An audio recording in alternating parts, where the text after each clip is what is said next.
Hey, what's up? So, aray, may bago kita sa buong build niya, episode tab. Ang ini episode tab is Tecno Megapad SE, isa sa in-demand subong tablet sa market, no? Na fast Snapdragon siya, pamadasi niya, chipset pang high-end ang chipset niya.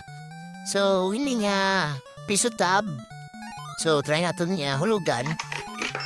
Kung hulugan, muna na nga, madamit na pag ma-open ang iya ng mga apps, no? So, alan timer siya, naka-landscape man. Apps lock, pandado nilang ang kulam.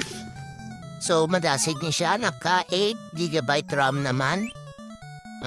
Bastante man ang iya nga storage. So, subong, try natin mag-open. So, try ta mag-ML.